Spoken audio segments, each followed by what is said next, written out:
Muy buenos días, Dios Todopoderoso, bendiga a su iglesia. Bendiga también siempre a nuestras visitas. Es una alegría tenerles y es honrar a Dios, apartar este día para escuchar su palabra. Vamos, hermanos, a retomar nuestro estudio bíblico. Oigo ríos de agua, pero la palabra es esa agua que satisface nuestra sed espiritual para siempre. Y específicamente estamos tratando la serie ¿y qué le debo yo a la iglesia local? ¿Cuál es mi compromiso como anciano, como anciana, como joven, como adulto mayor, como miembro de la iglesia? Cada uno de nosotros tiene responsabilidades, cada uno de nosotros tiene deberes. No solamente es el privilegio de pertenecer a la iglesia del Señor, el privilegio de poder servir en la adoración que servimos todos y cada uno de los sacerdotes de Dios, hombres y mujeres que están aquí, porque ya en Cristo no hay hombre ni mujer en el sentido de las bendiciones espirituales, no hay diferencia entre nosotros. Pero nosotros marcamos una diferencia negativa cuando esperamos que otros hagan el trabajo, esperamos que otros vivan la vida espiritual, que otros cumplan los deberes, pero nosotros no lo estamos haciendo. Por eso hemos traído esta importante temática general y específicamente el día de hoy, ¿cómo puedo yo pagar ese deber que tengo con la iglesia de Dios, por lo tanto con Dios? Bueno, una de las maneras, lección número 5, no debemos causar o provocar que se esté criticando a la iglesia porque nosotros traigamos vergüenza a la iglesia a través de nuestras acciones, a través de nuestras actitudes. Hermanos, no hay duda de que en lo que hemos vivido, algunos unos años más, otros unos años menos, hemos visto, hemos presenciado, hemos sido víctimas de palabras o de acciones que hemos rechazado, que no nos gustan. No nos gustan que abusen de nosotros. Hoy casi me sale más caro el taxi que el avión.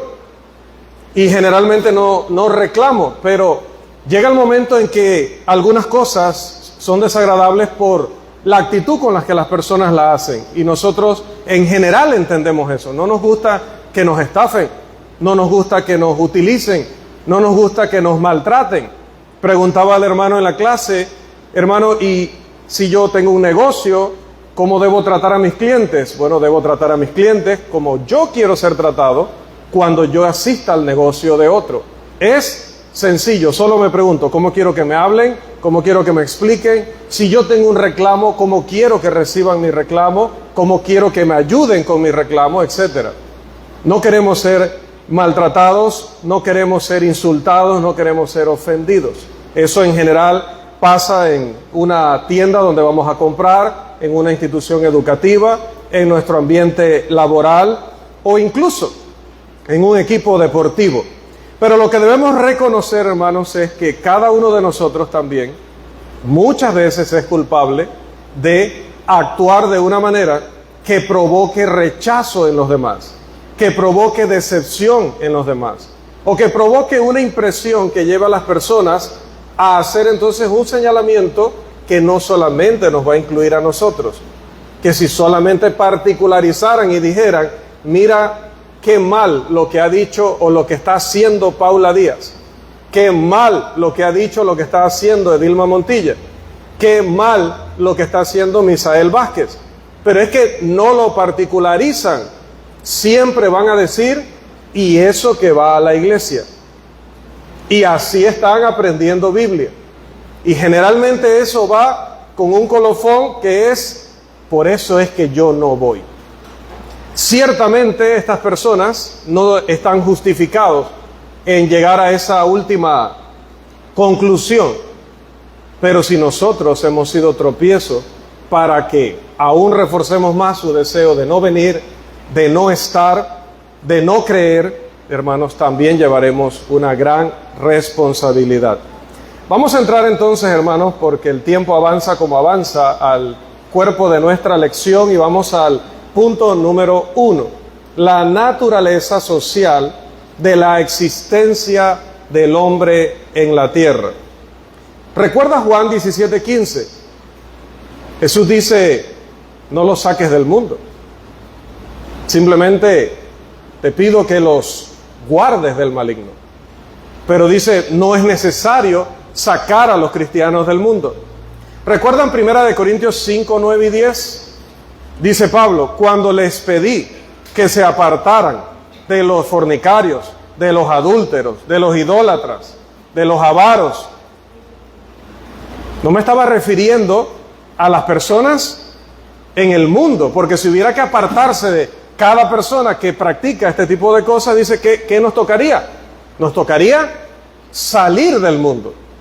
Debemos apartarnos de alguien que, llamándose hermano, esté en la práctica de estos pecados.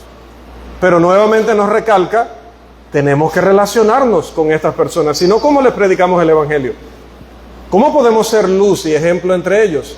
Tenemos que relacionarnos con ellos.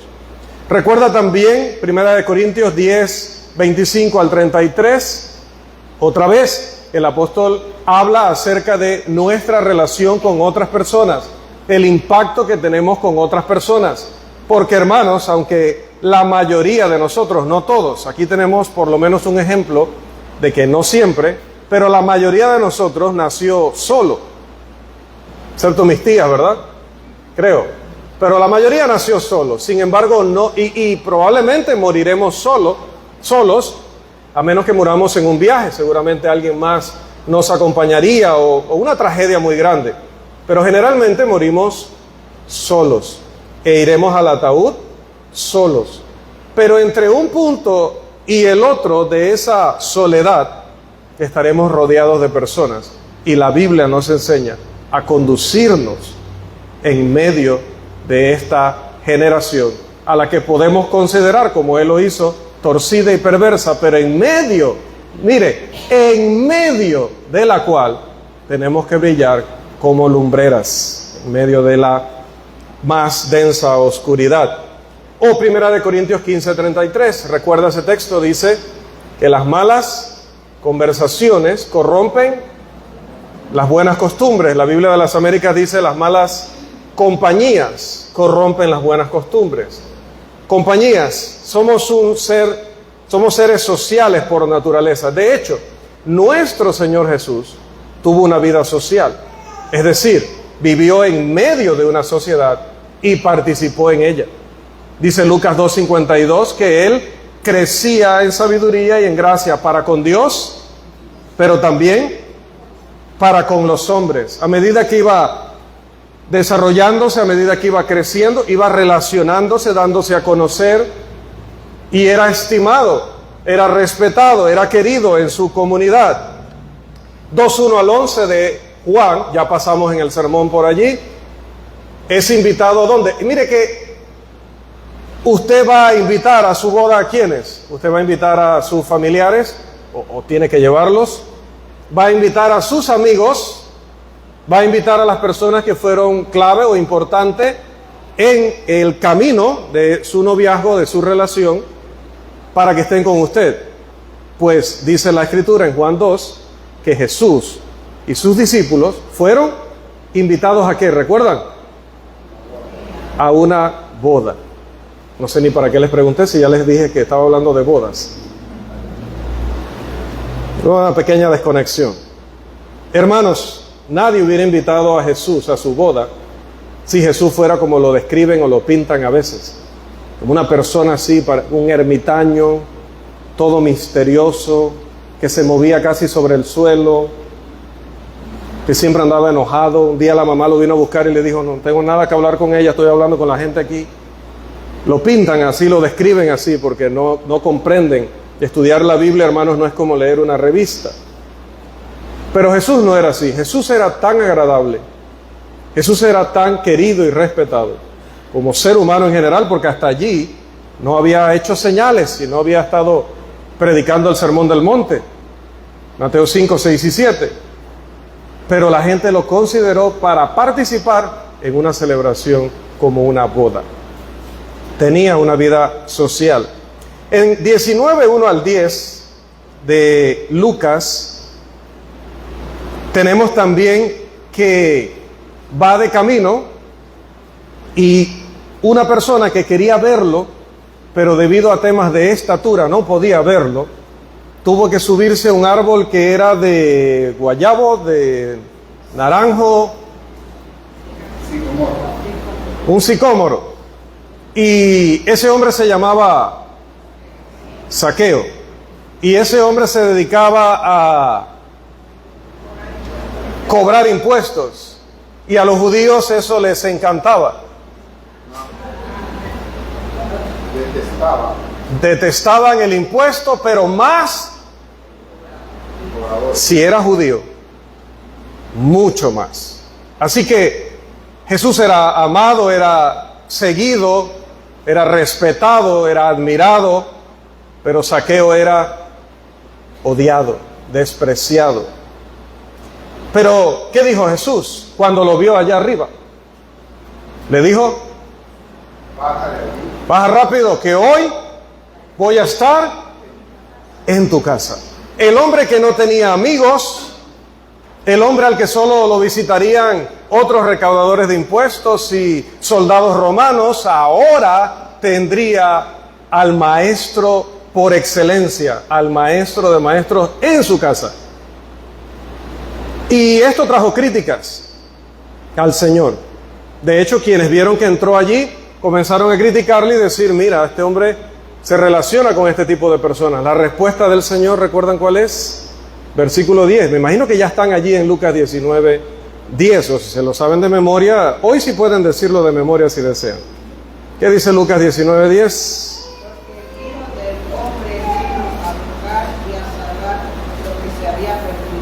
Amén. Hermanos, no estamos limitados a relacionarnos solo con los hermanos o solo con las personas que están haciendo la voluntad de Dios. Tenemos que relacionarnos con la gente. Tenemos que relacionarnos con el mundo en general, porque allí es donde están los perdidos. Y a esos nos mandó nuestro Padre Celestial a buscarlos, a Cristo el primero, y luego a todos nosotros. Id y hacer discípulos de todas las naciones. Id y predicad el Evangelio a toda criatura. Y cuando Pedro no estaba muy convencido de esto, ya sabemos cómo le fue allá en Hechos capítulo 10, caso de Cornelio, por si aún no lo recuerda. Ahora, Jesús tenía relación con otras personas. Jesús compartía con publicanos, incluso con mujeres pecadoras y otro tipo de personas que en la sociedad eran mirados como libertinos, como personas sin ley. Ciertamente eran defenestrados y eran despreciados, pero no era relacionarse por relacionarse. Así que no se trata ahorita de ir corriendo a una cantina o de ir corriendo a un lugar de citas y empezar a hacer amigos allí. No se trata de eso, porque las actividades sociales de nuestro Señor Jesús, como las de sus seguidores, estaban las de Él y deberían estar las nuestras, gobernadas, dirigidas por nuestra vida espiritual y por nuestra devoción, como la tenía Él, a la voluntad del Padre, es decir, su dedicación y su entrega a la voluntad de su Padre. Por ejemplo, en Juan 9:4 dice: necesito hacer las obras del que me envió mientras es de día, porque viene la noche cuando nadie puede obrar. Así que estoy ocupado en hacer su voluntad. No estaba simplemente en esa boda porque quería simplemente divertirse. El Señor, que todo lo sabe, sabría que allí habría una oportunidad de dar gloria a su Padre y de comenzar a hacer estas señales que harían que también sus discípulos creyeran en Él, fueran creciendo en esa fe. También en Mateo 26:39, en el versículo 42 y en el versículo 44, encontramos a Jesús en Getsemaní diciendo una y otra vez: pero que no se haga como yo quiero, sino como tú quieres. O que no se haga mi voluntad, sino la tuya. Debemos estar, hermanos, nosotros, al igual que el Señor, involucrados con la comunidad, pero siempre que esa manera de involucrarnos sea para cumplir nuestra misión para cumplir la voluntad de Dios. Estar involucrados con las personas es importante, porque como decía, esto presenta oportunidades para que los cristianos representen a la iglesia. ¿Qué dice 2 de Timoteo 4:2? ¿Usted sabía que ese es uno de los versículos que está escrito en el corazón de los predicadores, o debería estarlo, con cincel divino? Porque ese texto comienza diciendo lo que no solo el predicador, sino la iglesia, porque la iglesia, no el predicador, la iglesia es columna y baluarte de la verdad. No solo el predicador debe enseñarla y defenderla, la iglesia. Por eso ese texto, 2 de Timoteo 4:2, no es solo para el predicador, pero los predicadores debemos tenerlo allí con cincel divino grabado en el corazón. Dice sus primeras 3 palabras, 4 palabras. Predicar la palabra. Pero ¿a quién se la predicamos si no nos relacionamos con las personas? Otro pasaje, Juan capítulo 17, versículos 20 y 21, por favor. Juan 17, versículos 20 y 21.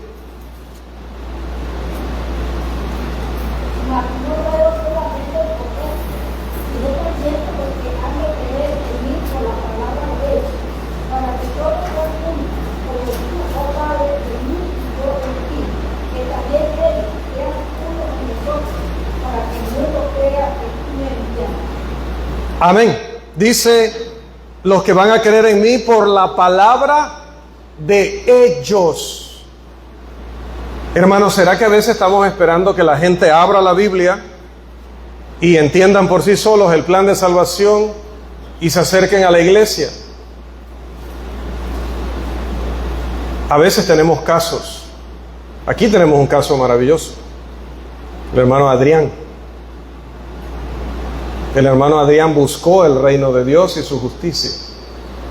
Y cuando no era hermano, y hoy es nuestro hermano en Cristo. Amén. Pero no todos. Hay que llevarles la palabra. Dice, van a creer en mí por la palabra o la predicación que estos discípulos van a hacer. Entonces imagínense que si las personas necesitan esa predicación y nosotros no la estamos haciendo, o creemos que solo se puede hacer el sábado en el programa de actividades de la iglesia, y como yo no puedo por mi horario de trabajo, entonces no lo tengo que hacer. ¿Quién dijo eso? Por supuesto que es un deber el programa de la iglesia. Si usted está disponible, debería estar aquí, no en otro lugar. Digo, aquí para partir a hacer el trabajo. Pero predicar la palabra es en todo momento. Y los que, Hechos 8:4, y los que eran esparcidos o fueron esparcidos, iban por todas partes predicando la palabra. No fueron esparcidos solo los predicadores. De hecho, los apóstoles no fueron esparcidos. Ellos se quedaron un tiempo más en Jerusalén. Fue la iglesia esparcida. Y la iglesia iba predicando por todas partes la palabra. La oportunidad que vemos en esto nos traza una delgada línea entre ser positivos o ser negativos, entre ser provechosos, útiles, constructivos, o ser dañinos, perjudiciales y destructivos. Podemos ejercer una buena influencia en otros que los lleve a, Mateo 5:13-16, glorificar a nuestro Padre que está en los cielos al ver nuestras buenas obras. Pero también podemos ejercer en otros una mala influencia que deje un mal sabor de boca espiritual en la comunidad, que traiga vergüenza y críticas a la iglesia. Hermanos, vivimos en una sociedad mentalizada, mentalizada o formada en cuanto a etiquetas. Técnicamente por allí le llaman estereotipos, si no me equivoco. Y la mala influencia de una persona puede lograr que se coloque una etiqueta a la comunidad a la que él pertenece. O me van a decir que los taxistas y los transportistas en general no saben de esto, que los policías no saben de esto. Unidades que han sido vergüenza, unidades dentro de estos gremios, asociaciones o instituciones han logrado que la gente diga, los policías son así. Perdón, hermano, varón de Dios, pero así dicen. Es que mira, taxista tenía que ser. Conozco, hermanos, tengo que tener mucho cuidado con esto. Paso de felino. Conozco mujeres que manejan mejor que hombres con los que viajo más frecuentemente. Y no me refiero al hermano Canín. Pero hay una etiqueta de cuando se hace un mal giro, tiene que ser mujer. Ahorita que la rebaso, tiene que ser mujer. He escuchado esa expresión. Ser mujer no significa manejar mal. Ser policía no significa ser abusador o autoritario. Ser taxista, no van a una escuela donde se gradúan para cometer todo tipo de infracciones de tránsito. No, habrá taxistas muy responsables, pero ya hay una etiqueta. Si yo no entiendo eso, si yo no entiendo cómo está orientada nuestra sociedad y trato de vivir mi vida sin respetar los principios divinos, entonces definitivamente traeré una etiqueta para la iglesia de Cristo. Cualquier persona que llegue a la casa de mis vecinos, que llegue a la casa de las personas donde yo me muevo, ¿de dónde? Iglesia de Cristo. Sí, ya sé cómo son ustedes. Ya sé cómo son ustedes. Y solo conoce a una persona que no está haciendo las cosas correctamente. Esto nos lleva a nuestro segundo punto, que no es este. Parece que tenía presentación para toda esta parte que he hablado, pero vamos a nuestro segundo punto. La Biblia y el problema de la crítica y la vergüenza. Vamos a definir nuestros términos. Voy a colocarles allí nuevamente para los que toman notas. La Biblia y el problema de la crítica y la vergüenza. Y vamos a ir al diccionario para definir nuestros términos como se hace necesario en estos casos. Y vamos a ver en primer lugar la palabra vergüenza. Dice, en relación con nuestro tema, es un estado de deshonra o de descrédito, una persona o cosa que causa desgracia. ¿Recuerdan ese principio legal muy básico que dice... Creo que al decir principio y básico redundé, pero es por énfasis. Toda persona es inocente hasta que se pruebe, por acá, lo contrario. Ese es un crédito que tenemos. Pero algunas personas han agotado ese crédito y han quedado debiendo con sus actitudes, con sus palabras, con sus acciones, y esto es un descrédito. Y además dice el diccionario, muy curioso este diccionario, que es una persona que causa ¿qué? Desgracia. Y la palabra crítica, dice el diccionario, que es expresar desaprobación por una falta, algo que acarrea deshonra. Vamos a ilustrar esto. Y vamos a ver 4 formas en las cuales la Biblia ilustra esto. Por favor, vamos a leer Primera de Timoteo 5:14 y 6:1. ¿Quién lee Primera de Timoteo 5:14? Gracias, hermano Carlos. Y el hermano Rafael, Primera de Timoteo 6:1. ¿Alguien con Tito 2:5? Tito 2:5, hermano Pablo, y Romanos 2:24, hermana Lourdes, 2:24 de Romanos. Bien, por favor vamos con Primera de Timoteo 5:14. Quiero pues que las viudas jóvenes se casen, críen hijos, gobiernen su casa, que no den al adversario ninguna ocasión de maledicencia. Ninguna ocasión de maledicencia. Vamos con 6:1, por favor. Todos están bajo el yugo de la para que no sean blasfemados el nombre de Dios y la doctrina. Hay que tener cuidado que no sea blasfemado el nombre de nuestro Dios. Tito 2:5. A ser prudentes, castas, cuidadosas de su casa, buenas, sujetas a sus maridos, para que la palabra de Dios no sea blasfemada.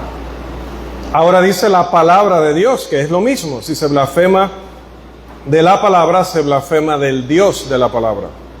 Romanos 2:24, por favor.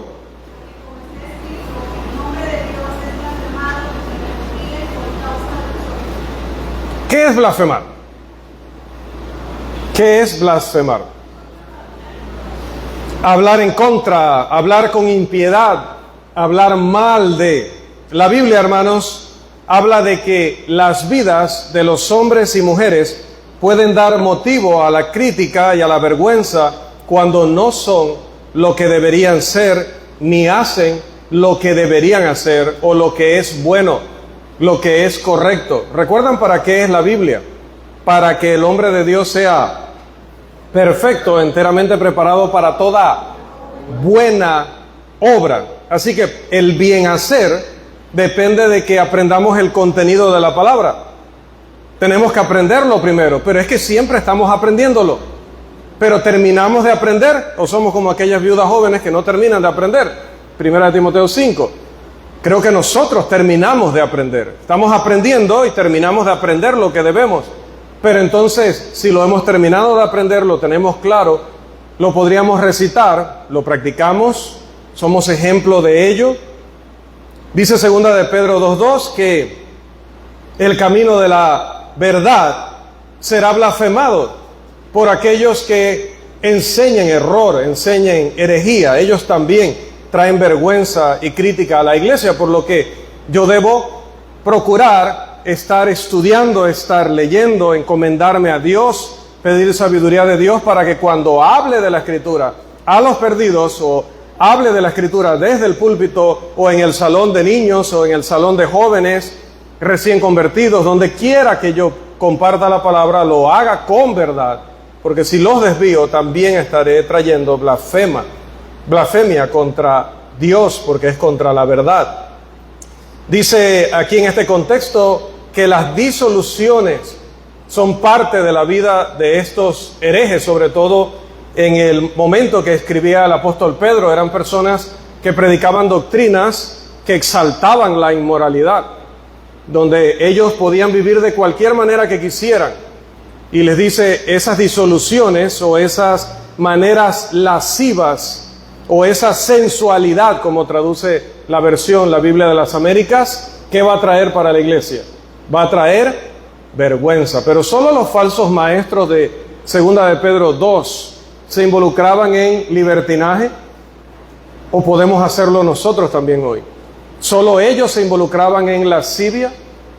Un diccionario dice que lascivia tiene que ver con el manoseo entre hombres y mujeres, ni se diga mujer con mujer u hombre con hombre, ya cae por su peso, Romanos capítulo 1 y otros pasajes. Pero particularmente dice ese diccionario, manoseo. ¿Quién le dijo a usted que por ejemplo, ser novios se pueden manosear? ¿Y quién le dijo que se puede hacer en público? ¿Quién le dijo eso? ¿Quién le enseñó eso? No lo aprendió en la palabra de Dios. No lo aprendió, como hablábamos hace un momento, en esa palabra de verdad. Dice que también la palabra lascivia, etimológicamente, tiene que ver con movimientos indecentes del cuerpo. Por lo tanto, la Biblia sí habla de actividades donde yo mueva mi cuerpo de una manera que provoque deseo sexual en otros, y eso es lascivo, eso es pecaminoso. Eso trae vergüenza y crítica a la iglesia. Judas 4, Gálatas 5:3, 2 de Pedro 2:10 al 19 nos dan contexto para este tipo de actividades, aunque algunos de esos textos, decía, tienen que ver con maestros que promocionaban eso en el púlpito y de casa en casa, pero eso no quita que si nosotros lo hacemos como miembros individuales, esté bien, porque no lo estoy enseñando como doctrina. No debe ser la forma de vivir en ninguno de nosotros. De hecho, Gálatas 5:13 dice que somos libres en Cristo, pero que esa libertad no es pretexto para pecar. La Biblia, hermanos, habla de cómo la vida de hombres y mujeres no debe ser motivo para vergüenza y reproche debido a la maldad, debido a la disolución que se permiten cuando no están en un ambiente de edificación. Es decir, cuando no es miércoles a las 5:30, viernes a las 5:30 o domingo a las 9:30. No podemos llevar una doble vida porque, hermanos, si aquí necesitamos dar ejemplo, allá afuera lo necesitamos el triple, por decirlo de alguna manera. No es aquí donde usted necesariamente tiene que dar su mejor ejemplo. Allá mucho más. Porque escuche esto, quizás somos la única Biblia que las personas leerán en toda su vida. ¿Y qué pasa si nuestros renglones están torcidos? ¿Qué pasa si nuestra tinta está borrosa? ¿O qué pasa si tenemos manchas de café, chicha de maíz o quién sabe qué? ¿Qué pasará con las personas? Recuerde siempre eso. Anótelo si lo tiene que anotar. Quizá yo soy la única Biblia que esas personas leerán en toda su vida. Sí, hermanos, porque esto es hermoso y maravilloso, poder contar con esto. Pero la nueva ley debería estar toda escrita en nuestra mente y nuestro corazón. Por lo tanto, deberíamos ser Biblias andantes. ¿Amén? Y mejor que levanté la Biblia, porque entonces levanté la mirada y vi que se nos acabó el tiempo.